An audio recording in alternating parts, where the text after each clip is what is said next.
Olá, é com alegria que damos seguimento ao estudo da Revista Espírita de Allan Kardec, fazendo esse estudo cronológico, sequencial, gratos a vocês que têm nos acompanhado pelas redes sociais, pelo Facebook, pelo YouTube. Disponibilizamos aí, em regra, um vídeo por semana e hoje vamos estudar a Revista Espírita de novembro de 1862.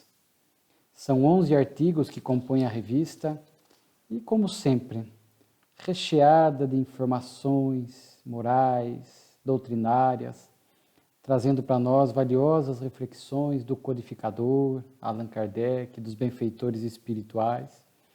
E a revista aqui, ele vai começar noticiando o que se tornaria depois uma brochura. Kardec vai começar com a Viagem Espírita em 1862. Nós estamos aqui já acompanhando, lembramos que Kardec já registrou na revista de 1860, ali setembro, outubro, visitas a Lyon, depois 61 também, setembro, outubro, a Lyon, a Bordeaux. Kardec fazia esta visita ao movimento espírita, principalmente ali dessas cidades da França. Mas em 62 ele resolve fazer uma viagem de maior porte. Ele consta aqui que foi uma viagem que durou 6 semanas, percorreu, consta aqui 693 léguas e visitando 20 cidades, onde assistimos a mais de 50 reuniões. Então ficamos a imaginar o conteúdo de toda essa visita de Kardec. Ele diz que seria impossível reproduzir na Revista Espírita tudo aquilo que aconteceu nessas viagens.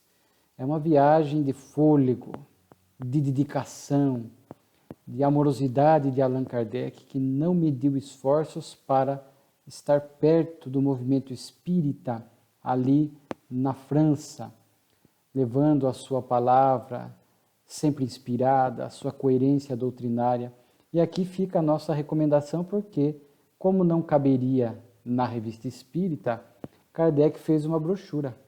Essa brochura aqui, Viagem Espírita em 1862, onde ele vai descrever toda a visita a essas 20 cidades, seus pronunciamentos, que são realmente os discursos de Allan Kardec, conforme estamos estudando aqui na revista, são de um valor inestimável.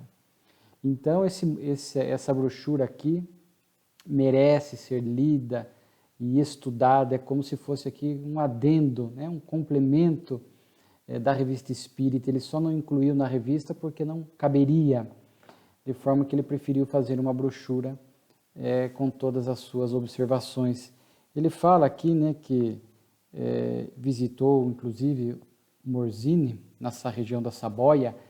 Nós já tivemos um item aqui, porque essa visita ali vai propiciar a Kardec depois, veremos, inclusive no próximo mês, uma sequência de estudos em torno do processo obsessivo.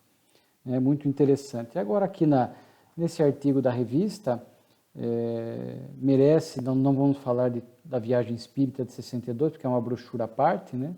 Deixamos aqui a recomendação, repito, mas aqui assim, 2 pontos mereceriam destaque. Um deles é o porte da viagem, que nós já destacamos, essa passagem por Morzine, que vai fazer parte de muitos artigos aqui da Revista Espírita, estudando a obsessão, e Kardec também, para evitar qualquer tipo de especulação, distorção que se pudesse cogitar.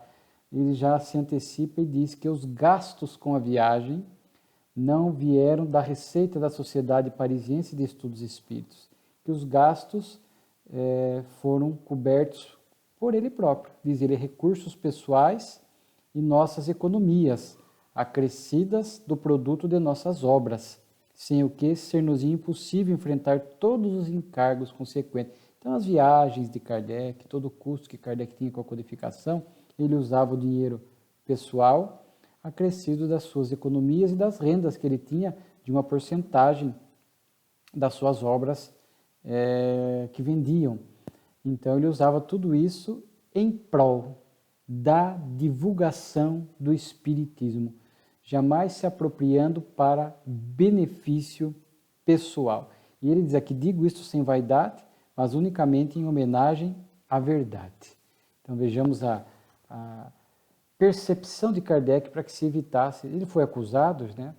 Vimos aqui na revista, de se enriquecer à custa do Espiritismo, e vamos perceber que Kardec, na verdade, ele diz, minha condição de vida diminuiu, porque ele movimentava muito dos seus recursos pessoais e da esposa Amélie em prol do trabalho, em prol do serviço na doutrina espírita. Portanto, uma alma grandiosa que jamais desviaria ou se beneficiaria direta ou indiretamente dos recursos advindos do Espiritismo para qualquer benfeitoria ou usufruto de ordem pessoal.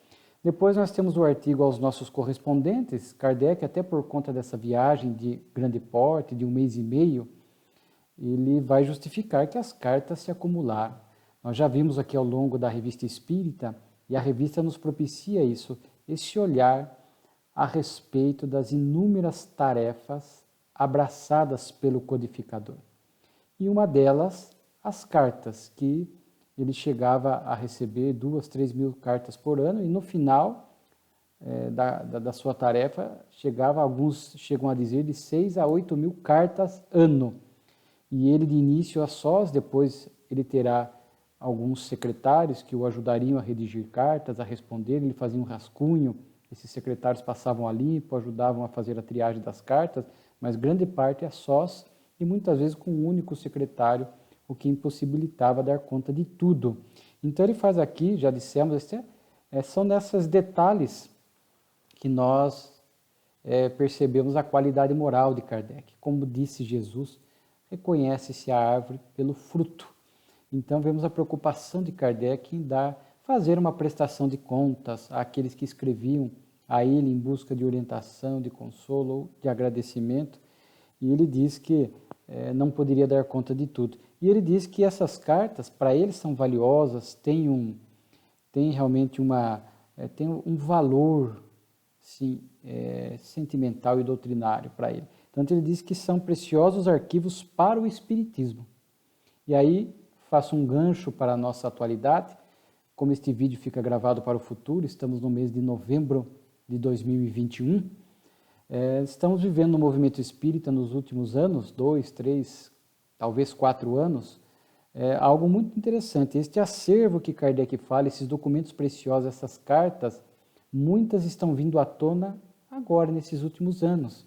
Cartas de Kardec para Amélie, de Amélie para Kardec, de Kardec para os membros da sociedade, para os médiuns, correspondências gerais de Kardec, manuscritos que foram resgatados nos seus originais, traduzidos, estavam em bibliotecas, o acervo Canuto de Abreu, hoje está uma parte de posse da FEAL, temos trabalhadores valorosos, Charles Kempf, da Federação Francesa, temos Carlos Sette, aqui no Brasil também fazendo um trabalho de pesquisa, trazendo informações valiosas que compõem a história do Espiritismo.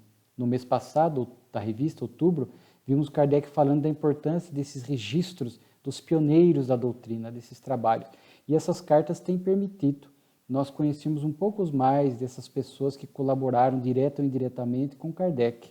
Esses médiuns da sociedade parisiense, médiuns das cidades próximas, muitas das quais ele visitou nessa viagem espírita, entendemos um pouco quem eram essas pessoas, se eram casadas, filhos, as respectivas profissões, e muitas vezes em cartas identificando o engajamento dessas pessoas. Até de alguns espíritos que se comunicaram, cujas mensagens estão aqui na revista, também nas obras fundamentais, no Pentateuco, entender um pouco quem eram esses espíritos, né? Então tudo isso a partir desses preciosos documentos que ficaram guardados, vieram à tona e agora estão compondo esta historiografia do Espiritismo, o estudo da história do Espiritismo, e essas cartas têm revelado ainda mais a grandeza de Kardec, coisas que nós desconhecíamos antes dele ser codificador, Kardec, enquanto professor Hipólito Rivaio, né? E conhecendo um pouco mais a vida de Kardec, né, de Rivaio, de Amélie, de Kardec, dos médiuns, para que a gente possa entender aquele contexto, aquela época, as lutas que Kardec enfrentou na sociedade parisiense, né? E os desafios internos, os desafios externos da doutrina, que a Revista Espírita muito bem retrata, e essas cartas vieram como se fosse uma complementação do que a revista já nos oferecia da história do Espiritismo, trazendo fatos bastante interessantes, inclusive retificando alguns. Por exemplo, a gente acreditava que as duas meninas, irmãs médiums, que ajudaram Kardec, sobretudo na primeira edição do Livro dos Espíritos e na segunda, seria Caroline e Julie, quando na verdade é Caroline, né, e a sua irmã Pelagie, não Julie, e que não eram jovens, não eram meninas, já tinham seus 28 e 30 anos aproximadamente. Né? Então a gente percebe algumas retificações que não abalam os alicerces da doutrina, mas fazem uma correção da história para que a gente possa, daqui para frente, melhor compreender. Depois Kardec segue com um artigo que eu achei muito valioso. Recomendo a leitura porque ele é longo. Veremos aqui, são 3 evocações de espíritos que compõem a trama, com detalhes e com conceitos doutrinários embutidos muito valiosos. Chama Os Mistérios da Torre de São Miguel, em Bordeaux. Kardec toma conhecimento que nos subterrâneos dessa torre, em Bordeaux, havia muitos cadáveres que estavam até bem conservados em razão do tempo que lá estavam, 2, 3 séculos, e ele atribui isto ao solo do local que de alguma forma colaborou para a conservação. E um desses cadáveres chamou a atenção pela forma como ele estava, né? Diz aqui, pelas contrações do corpo, do rosto e dos braços, demonstrando alguém que sofreu muito ali antes de desencarnar, e sugerindo alguém que foi enterrado vivo. A partir disso, Kardec resolve, consultando os benfeitores espirituais, como sempre faz nas evocações, né? Naquela época, repeti, muito comum as evocações, Kardec estava construindo as bases da doutrina, colhendo informações da espiritualidade superior. Após isso, no dia a dia da casa espírita, das reuniões mediúnicas, recomenda-se as comunicações espontâneas.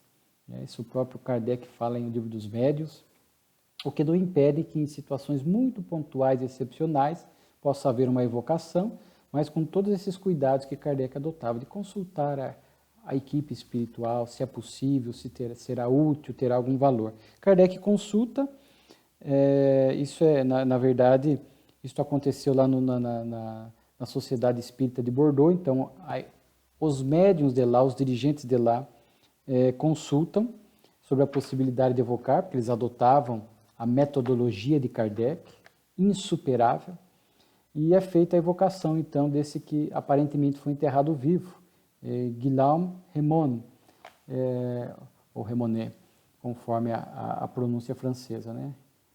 E ele confirma que foi enterrado vivo, descreve um pouco da sua agonia, do seu sofrimento, dizendo que morreu enraivecido, batendo nas paredes do caixão, querendo viver a todo custo, né? Então, e ele confessa que em vida ele havia assassinado a sua esposa, porque ele descobriu uma traição, e ele a sufocou e criou um cenário que enganou as leis humanas. Ele não foi punido, sequer foi cogitada do assassinato de sua esposa. Mas vejam só, porque acreditaram que ela tinha tido uma morte súbita. Mas vejamos aqui a lei humana e a lei divina. Primeiro ponto, nós podemos enganar as leis humanas, fraudar as provas, mudar um cenário, às vezes testemunhas que mentem, podemos obter a inocência ou ficarmos impunes da lei humana, mas da lei de Deus não, que está na própria consciência. Isso fica registrado na consciência do Espírito e cedo ou tarde ele vai se deparar com essa situação, a gerar para ele efeitos, expiações dolorosas. Não há como burlar a lei de Deus, né? Então, tanto é que na sua comunicação ele vai falar do seu sofrimento, inclusive, parece-me que a própria ser enterrado vivo já era uma espécie de uma parte da expiação, por ele haver cometido o assassinato da esposa. Aliás, fazendo um parênteses doutrinário, muitas pessoas que na atualidade são condenadas injustamente pela lei humana e cumprem penas acreditando-se injustiçadas, muitas delas estão ali colhendo estes crimes do passado, de vidas transatas, que ficaram impunes da legislação humana, mas registrada nas leis de Deus e na consciência do infrator. Agora, numa vida posterior, eles acabam cumprindo a pena que deveriam ter cumprido lá atrás. Vejamos a perfeição da lei de Deus. E ele diz que após ter sido enterrado vivo e perecer, morrer, ele ficou de 15 a 18 dias ligado ao corpo. Certamente uma desencarnação dolorosa como essa, assim, não foi abrupta, mas foi assim de prolongada, né, de um sofrimento prolongado, fez com que ele ficasse retido algum tempo ao corpo, e ele fala que logo depois, passado isso, quando ele consegue se desligar, ele se viu cercado por uma porção de espíritos cheios de dor como eu. Então vejamos esta lei de sintonia, lei de afinidade no mundo espiritual, né? Os espíritos se agrupam por afinidades. No caso dele, este sofrimento intenso. Kardec, aqui as notas de Kardec são extraordinárias, né? Kardec vai até falar daquela simbologia do Evangelho, que Jesus diz do sofrimento, né? Haverá choro e ranger de dentes. E ele fala, o sofrimento que esse espírito teve não é de choro e ranger de dentes, ou seja, a simbolizar este sofrimento acentuado, mas, à luz da doutrina espírita, por mais acentuado que seja o sofrimento, ele é passageiro. Não há sofrimento eterno. Não há, essa lição vai deixar isso bem claro, penas eternas, né? Os espíritos se arrependem, começam uma nova trajetória na sua evolução, reparar os passos equivocados, ou os mais endurecidos são trazidos para, Kardec vai falar até aqui numa das notas, para as reencarnações obrigatórias ou compulsórias, né? Para começar o despertamento da consciência desse espírito, né? Então, Kardec fala, jamais lhe é fechada a porta da felicidade. Deus cria os seus filhos, deixando ali o potencial divino. Então, todos nós estamos fadados à felicidade, à plenitude.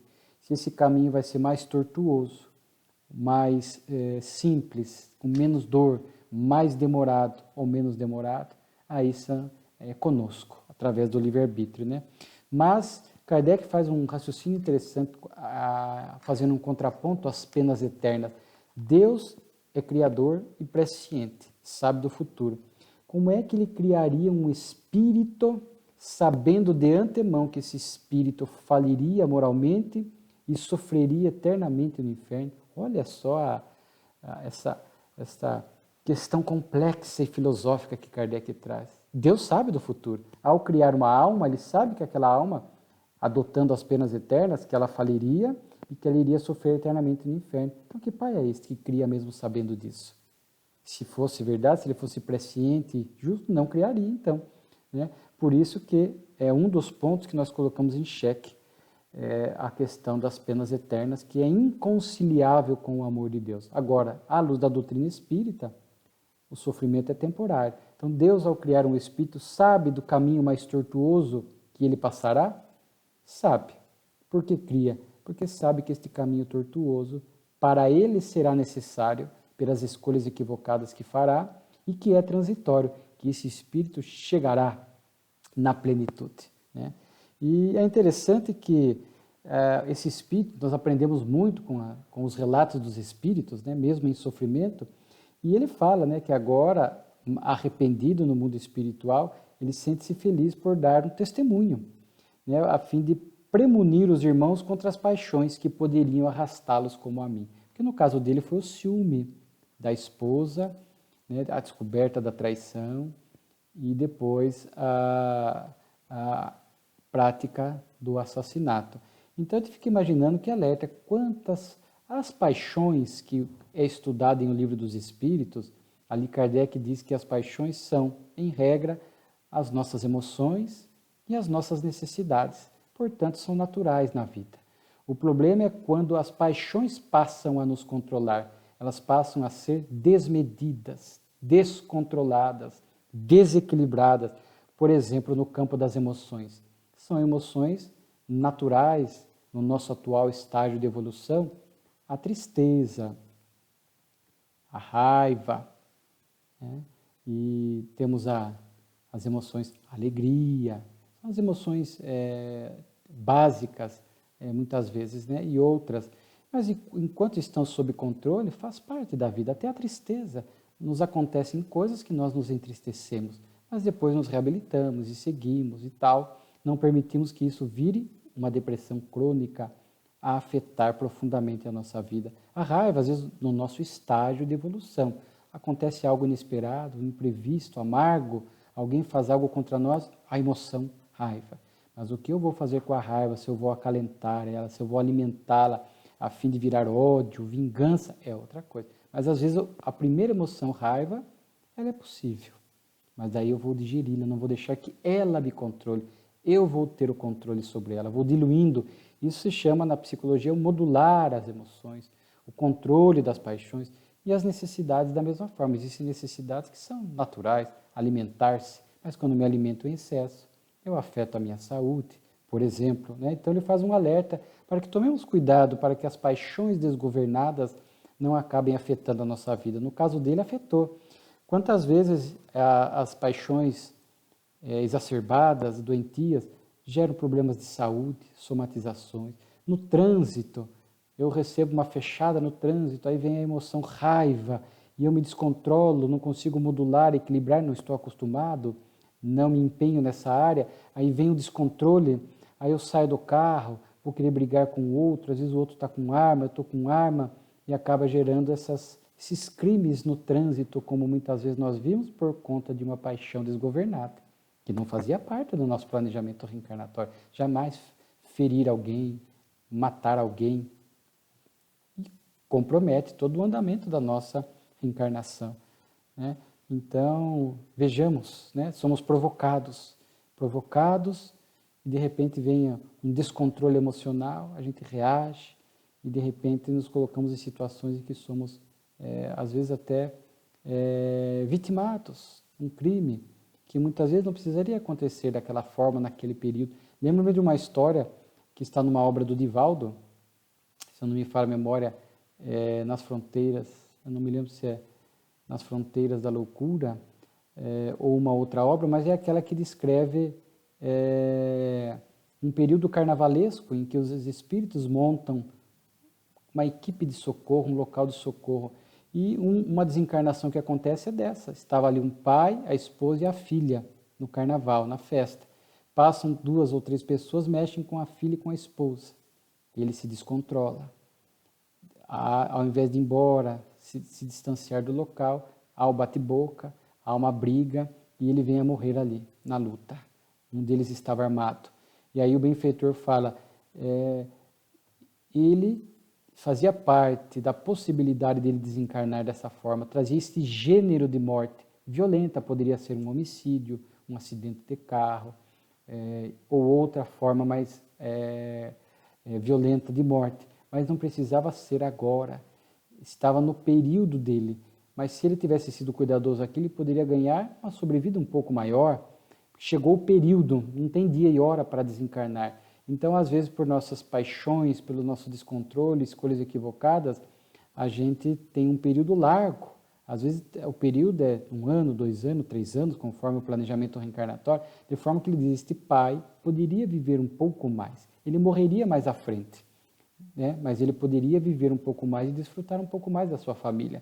Mas, ao reagir e ao fazer parte do seu gênero de desencarnação, uma morte violenta, aqui ele fez com que isso acontecesse. Poderia ter acontecido mais à frente, ele poderia ter tido uma sobrevida. Então, só para ver o quanto as paixões acabam afetando diretamente as nossas questões da reencarnação. Então, ele narra o arrependimento dele, né, que estava rodeado de espíritos desesperados como ele, e que agora ele estava, assim, diz assim, relativamente feliz, pois entrevejo um termo aos sofrimentos, mas realmente não sou.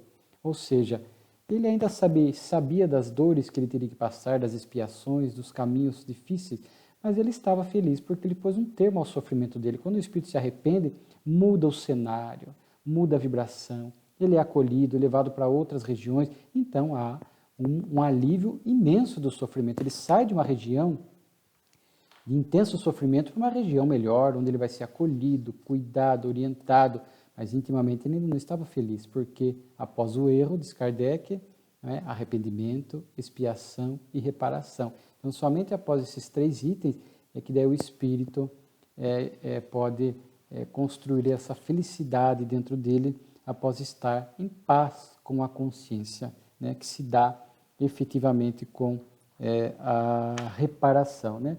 Então é interessante que num dado momento esse espírito vai falar, ele vai usar uma frase que ele diz assim, né? Apenas sabia que devia cometer um crime odioso, isso antes da reencarnação.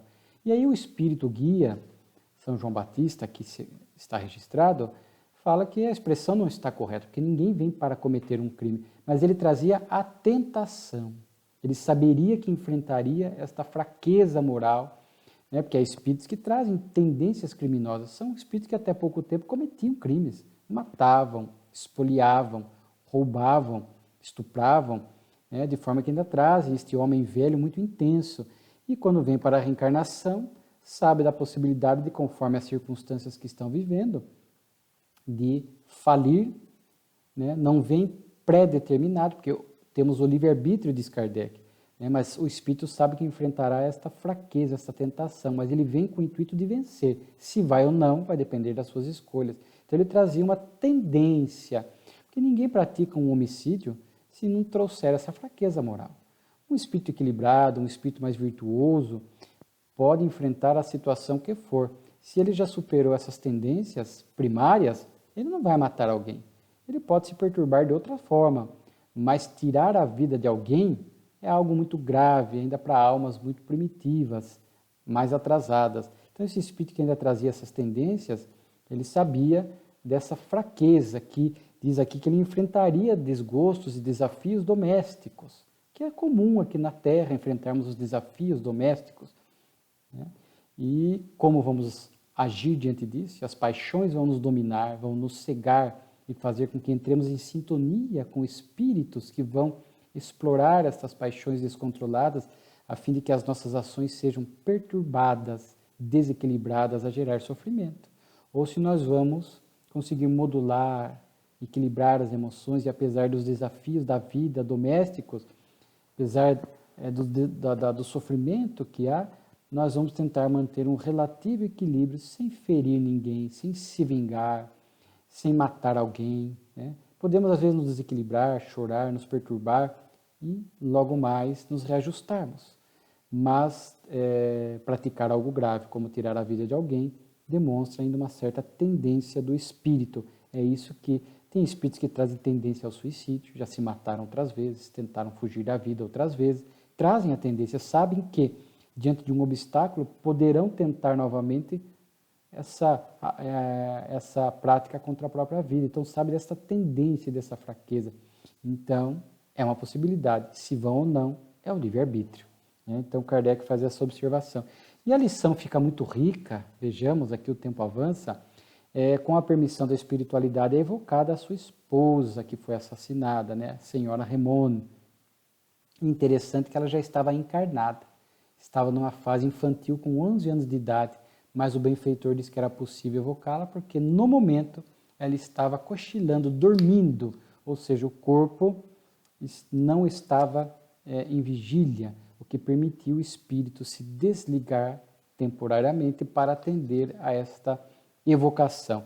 E ela vai, quando ela é interpelada, ela demonstra assim, uma certa tristeza, porque ela não queria tratar deste assunto tão amargo para ela. Olha que interessante, né? A bênção do esquecimento. Diz Kardec, imagine reencarnar lembrando disso, que traiu o marido, que foi assassinado por ele. Como ficaria o espírito ter que lidar com essas lembranças durante a reencarnação? Então, o esquecimento é uma bênção, uma proteção de Deus.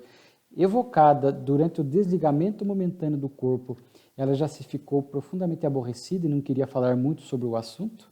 E aí o espírito recomenda, ela é uma criança ainda, melhor não cuidar muito profundamente desse assunto, que isso poderá, de alguma forma, torturá-la, trazer sofrimento. Ele diz até, inclusive, trazer uma fadiga penosa ao corpo. Olha o cuidado do espírito.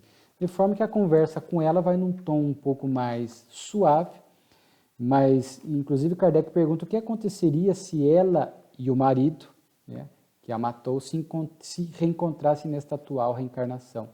Né? Ele ainda não estava reencarnado, estava no mundo espiritual. Ela estava no corpo. E olha a resposta, haveria uma antipatia. Então vejamos muitas causas das antipatias à primeira vista, muitas, não todas, com causa, origem em vidas passadas. E eu estava pensando sobre esse assunto, vejamos só que interessante, né? Porque se eu sou vítima e aquilo ainda está muito intenso dentro de mim, não é algo superado, algo que eu perdoei, e eu já na próxima reencarnação encontro o meu assassino, claro que isso vai gerar uma repulsa ao espírito. Isso explica alguns casos de mães que estão gestando, já experimentam uma rejeição imensa e quando dão à luz, abandonam os seus filhos. Elas têm uma reação de rejeição que elas nem conseguem explicar. Muitas vezes é o antigo assassino ou o antigo criminoso voltando ali, sendo gestado pela própria vítima.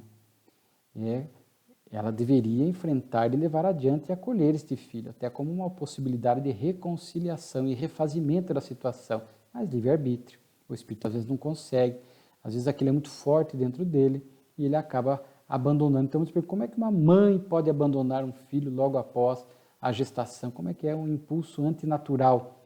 Existem várias causas, inclusive de vidas atuais, questões psicológicas, emocionais atuais, mas uma das causas que pode se apresentar é ali o criminoso que está voltando. E a vítima, mãe, uma repulsa, um ódio, uma rejeição muito grande que nem ela consegue explicar. Ela quer se ver livre daquele bebê que nasceu, que não é um espírito milenar, é o seu assassino. Né? Então, e aí ela vai falar das provas que iria enfrentar durante a vida, perda da fortuna, um amor ilegítimo. Né? Eu achei interessante esse amor ilegítimo porque já era uma expiação afetiva, porque ela traiu o marido, não justificava o crime contra ela, mas ela traiu. Então, repito, nós não podemos nunca generalizar. Algumas pessoas que fazem de tudo para contrair matrimônio, casar-se, unir-se e não conseguem, às vezes estão em curso nessa expiação afetiva. No caso dela, no passado teve uma família, um lar, não respeitou, não soube valorizar e agora vem com essa expiação afetiva. Agora ela quer a todo custo ter um lar, uma família e não consegue. Seria o caso dela. Né? Para quê? Para que esse espírito possa, nessa expiação que passa, e depois no mundo espiritual, durante o sono, desdobramento, refletir sobre eu tive e não valorizei, agora eu quero e não consigo. E esse espírito passa então intimamente, internamente, com o passar do tempo, a refletir sobre as bênçãos do lar e da família. Né? E aí é interessante que daí Kardec vai evocar, os dirigentes lá do grupo de Bordeaux vão evocar o amante, o que traiu, o que estava com ela ali traindo, né? Jacques Noulin. Né? E aí ele é um espírito mais debochado, atrasado. Né? Bem se vê pela fala dele, ele de início discorda de estar ali presente, e nós sabemos que às vezes, por amor, o livre-arbítrio é tolhido, para que os espíritos endurecidos sejam trazidos à reunião mediúnica, ou à presença dos benfeitores, que também no mundo espiritual orientam, acolhem, e para ouvir. Se vão seguir as palavras depois, aí é livre-arbítrio. Né? E aí ele fala que sempre gostou de se divertir, gostei da boa mesa, das mulheres, do vinho, e que ele ainda no mundo espiritual buscava isso, esse divertimento, essas distrações. Então vejam só as nossas fraquezas morais, a morte não faz santos. Despertamos lá com os mesmos defeitos.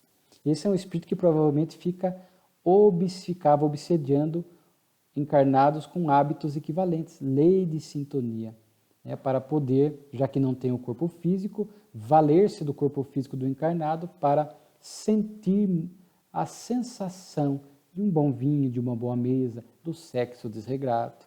Né? Eles não têm uma sensação idêntica como se estivesse no corpo, mas como se fosse uma réplica.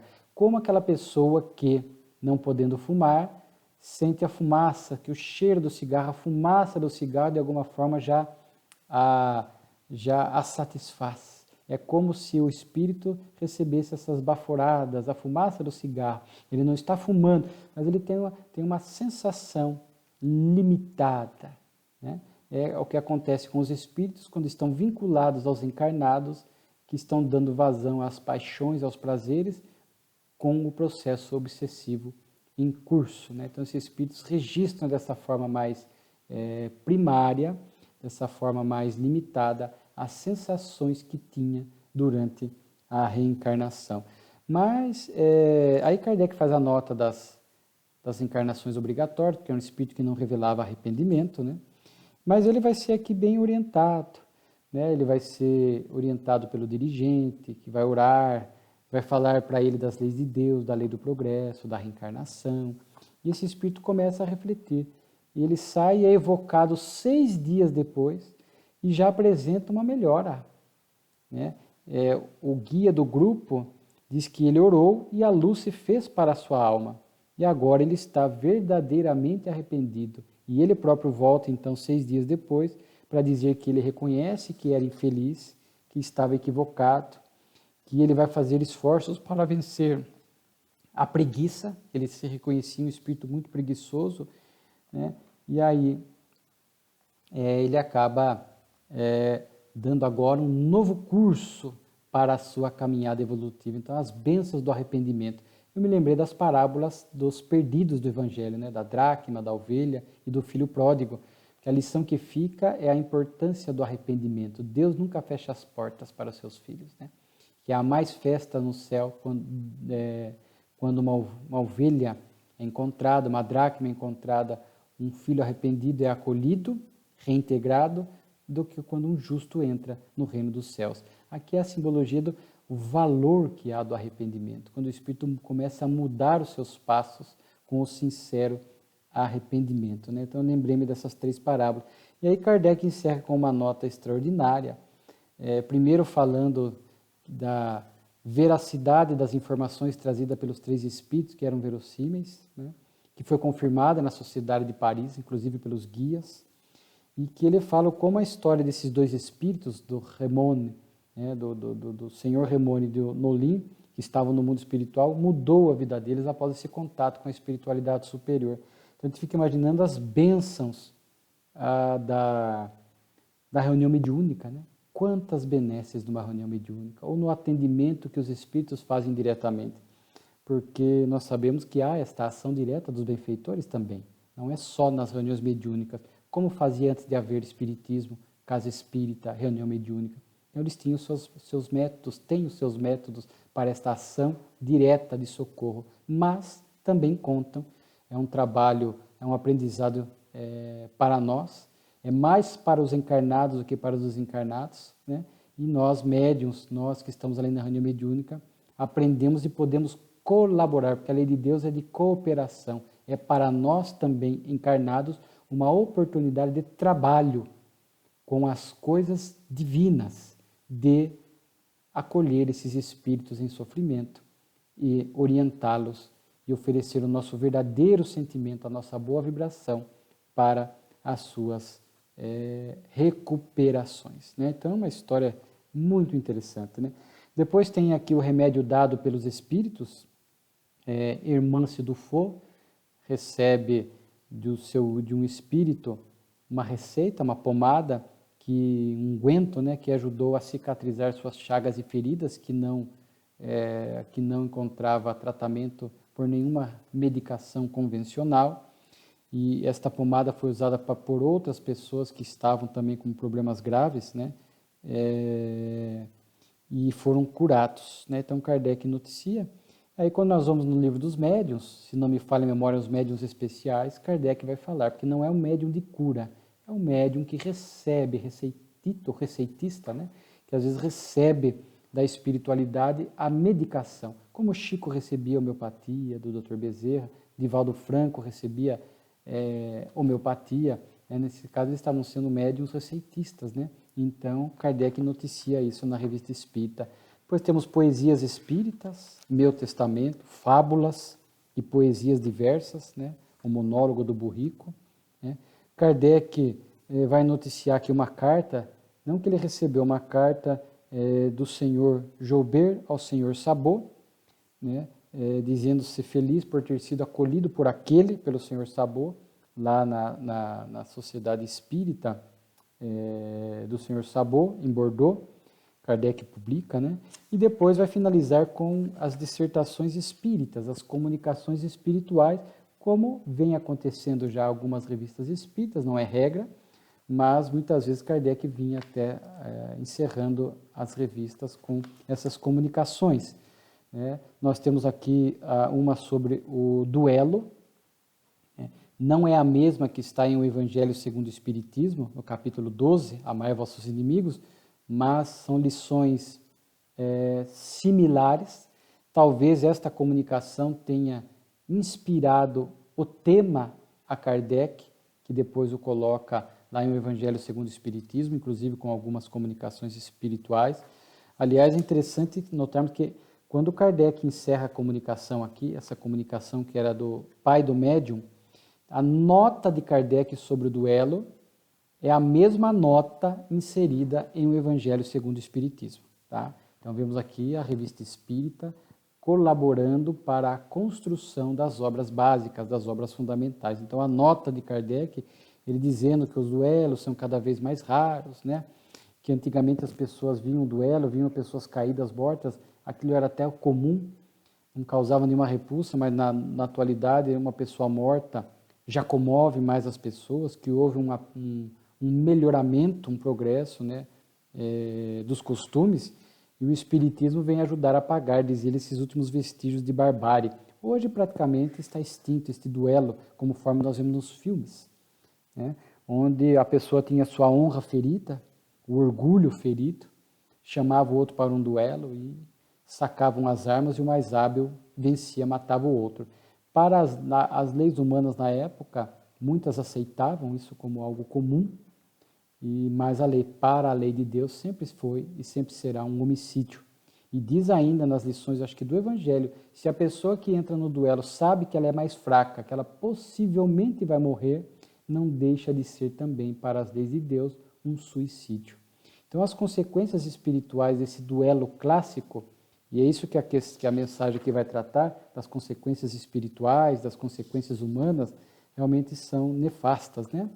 E pode parecer que esta mensagem duelo esteja um pouco superada, mas nós podemos dar outras interpretações, né? Nos dias de hoje, o duelo de ideias, né? Há esses debates de ideias quando um quer se sobrepor ao outro, é o orgulho também, sempre está com a razão. Então, nesse duelo de ideias, o orgulhoso nunca se deixa vencido, ele sempre vai se dizer com a razão, e vai falar, e vai expor, e mesmo intimamente, às vezes percebendo que está em erro, não reconhece.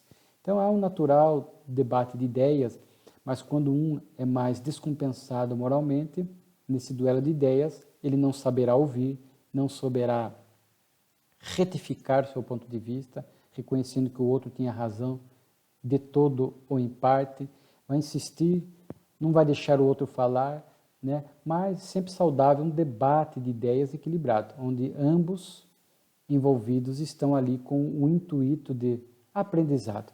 Então, hoje nas redes sociais, muito intenso esse duelo de ideias, né? Onde ainda nós vemos manifestações de imperfeição moral, porque não há respeito, um não dá o direito do outro emitir a sua opinião pessoal, a sua ideia, aí já vai para o lado pessoal, para a ofensa, para a linguagem chula.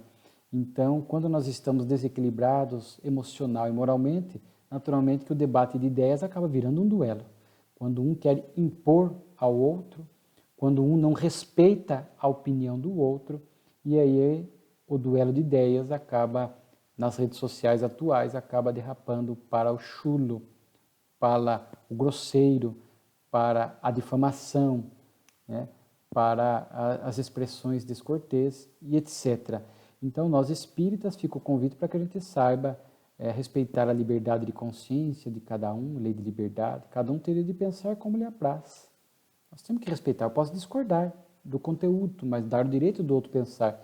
Eu não posso impor ao outro a minha forma de pensar. Eu posso elucidar, orientar e aguardar que o outro aceite ou não. Está dentro do seu campo de livre-arbítrio. Então, não um duelo de ideias, mas um debate. Aliás, na Revista Espírita, Kardec diz que nós, na introdução, que ele discutiria ideias, mas não debateria. Então, a Revista Espírita não era um espaço para duelo de ideias, era um espaço para um debate saudável de ideias, e Kardec sempre soube se manter nesse padrão de polidez, de educação e de amorosidade. E o duelo mental, nesse mundo que hoje a física, sob a perspectiva da física quântica, de energias, ondas e partículas, pensamento é energia, então nós estamos, às vezes, nesse duelo de ideias, de pensamentos, de energia, às vezes pessoas que pensam contra nós, emitem pensamentos de ciúme, de ódio, ressentimento, enfim, e se nós entramos em sintonia, aquela emissão mental acaba nos afetando de alguma forma. Se eu não estou no padrão de sintonia, se eu estou equilibrado, aquela energia não fica em mim, não causando qualquer malefício. Então é um mundo além do duelo de ideias, esse duelo fluídico, energético, de pensar mal, de dirigir o pensamento contra alguém desejando a sua infelicidade, o pior, Então existe esse duelo de energias, podemos assim dizer, de forma que a gente tem que estar sempre muito cuidadoso. E para isso nós temos que estar vigilantes, equilibrados, não emitindo padrões de pensamentos perturbados a quem quer que seja. Camilo, benfeitor do Raul, na obra Nos Passos da Vida Terrestre, fala que às vezes nós nos tornamos terroristas, porque passamos a emitir bombas de libido, bombas de ódio, bombas de inveja na direção do outro, neste campo de duelos fluídicos, e se nós não nos cuidarmos, inclusive poderemos adoecer se, entre aspas, aceitamos esse pensamento, essa energia de má qualidade que daí sim impacta o nosso corpo espiritual, o desarmonizando, os chakras, etc., desaguando em nosso corpo físico, em nossa saúde emocional e física. Então, este mundo das ideias, dos pensamentos, Emmanuel, o benfeitor do Chico, diz que estamos mergulhados num oceano de pensamentos. Então, há que se ter muito cuidado com sintonia, com ideais, com o que nós pensamos, com o nosso comportamento, a fim de que possamos não prejudicar ninguém nessa área e não nos permitirmos ser prejudicados nesse campo fluídico. Existe um artigo aqui também sobre uma comunicação, fundamentos da ordem social, onde nós já tivemos oportunidade em outras falas de cuidar, que é da fala da fraternidade, a base do mundo regenerado do porvir, conforme a Gênese. Os tempos são chegados, ali capítulo 18, item 17, a pedra angular do mundo regenerado, a fraternidade. E aí o esforço por sermos fraternos, olhar o outro como irmão de caminhada. Todos somos filhos de Deus. Temos que ter mais respeito, mais tolerância, menos preconceito, menos indiferença com o próximo. Isso é ser fraterno. Olhar o outro sem desdém, olhar o outro como irmão, estender a mão para ajudar, assim nós vamos construindo uma sociedade mais justa, mais equilibrada. Então, e aqui a mensagem fala da dificuldade desta fraternidade dentro dos laços sociais. É mais fácil dentro dos laços de família, que convivendo com os parentes, embora muitas vezes haja as antipatias, as desavenças, explicadas à luz da doutrina, mas é mais fácil uma convivência fraterna, imposta pelos laços de sangue, pela convivência frequente, do que os laços sociais. Mas é na família que eu treino. Porque se eu não tenho paciência, tolerância para conviver num grupo de 3, 5, 10 pessoas, com caracteres diferenciados, como é que eu vou viver numa sociedade, num grupo maior? Se eu não me adapto, não me ajusto, não sou fraterno no grupo menor, como é que eu vou ser fraterno num grupo maior? Então a família, a convivência familiar já é um ensaio para que a gente possa conviver fraternalmente na sociedade. E a sociedade vai nos impor esse desafio para termos esse senso de justiça, procurarmos a ordem social, a paz social, essa visão do macro. Somos e estamos interconectados. Hoje em dia, essa teoria do entrelaçamento, né? Estamos todos interconectados, né? Vimos aí os oceanos de pensamentos, de forma que devemos ter essa visão mais global de fraternidade, de se preocupar com o bem comum. Diz a lição aqui, combatendo o egoísmo, porque o egoísmo faz com que o indivíduo pense nele próprio e traça o próprio caminho, sem se preocupar se esse caminho vai ferir, machucar outros.